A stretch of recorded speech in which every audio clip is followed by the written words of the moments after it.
जय गुरुदेव। प्रेरणाप्रद दृष्टांत से सुंदर बोध कथा, त्याग का रहस्य। एक बार महर्षि नारद ज्ञान का प्रचार करते हुए किसी सघन वन में जा पहुँचे। वहाँ उन्होंने एक बहुत बड़ा घनी छाया वाला सेमल का वृक्ष देखा और उसकी छाया में विश्राम करने के लिए ठहर गए। नारद जी को उसकी शीतल छाया में आराम करके बड़ा आनंद हुआ। वे उसके वैभव की भूरी भूरी प्रशंसा करने लगे। उन्होंने उससे पूछा कि वृक्षराज, तुम्हारा इतना बड़ा वैभव किस प्रकार सुस्थिर रहता है?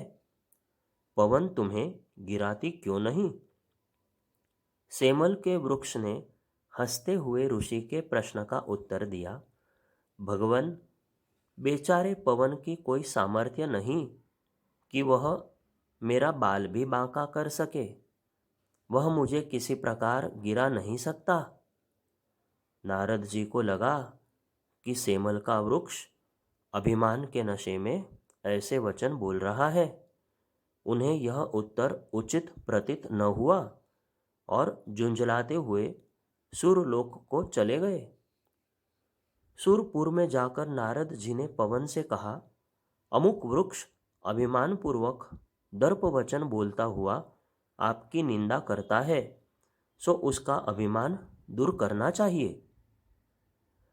पवन को अपनी निंदा करने वाले पर बहुत क्रोध आया और वह उस वृक्ष को उखाड़ फेंकने के लिए बड़े प्रबल प्रवाह के साथ आंधी तूफान की तरह चल दिया। सेमल का वृक्ष बड़ा तपस्वी, परोपकारी और ज्ञानी था। उसे भावी संकट की पूर्व सूचना मिल गई। वृक्ष ने अपने बचने का उपाय तुरंत ही कर लिया। उसने अपने सारे पत्ते झाड़ डाले और ठूंठ की तरह खड़ा हो गया। पवन आया, उसने बहुत प्रयत्न किया, पर ठूंठ का कुछ भी बिगाड़ न सका। अंततः उसे निराश होकर लौट जाना पड़ा। कुछ दिन पश्चात नारद जी उस वृक्ष का परिणाम देखने के लिए उसी वन में फिर पहुंचे, पर वहां उन्होंने देखा कि वृक्ष ज्यों का त्यों हरा भरा खड़ा है। नारद जी को इस पर बड़ा आश्चर्य हुआ।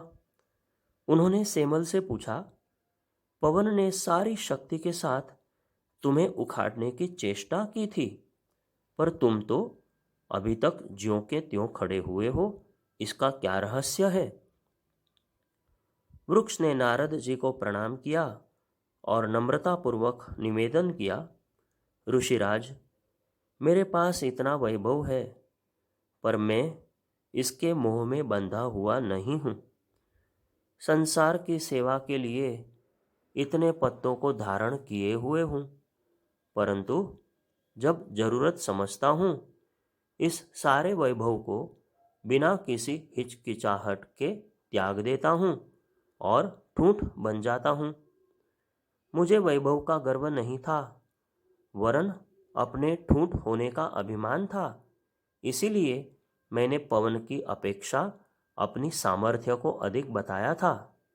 आप देख रहे हैं कि उसी निर्लिप्त कर्म योग के कारण मैं पवन की प्रचंड टक्कर सहता हुआ भी यथापूर्व खड़ा हुआ हूँ। नारद जी समझ गए कि संसार में वैभव रखना, धनवान होना कोई बुरी बात नहीं है। इससे तो बहुत से शुभ कार्य हो सकते हैं। बुराई तो धन के अभिमान में डूब जाने और उससे मोह करने में है। यदि कोई व्यक्ति धनी होते हुए भी मन से पवित्र रहे, तो वह एक प्रकार का साधु ही है। ऐसे जल में कमल की तरह निर्लिप्त रहने वाले कर्मयोगी साधु के लिए घर ही तपोभूमि है। जय गुरुदेव।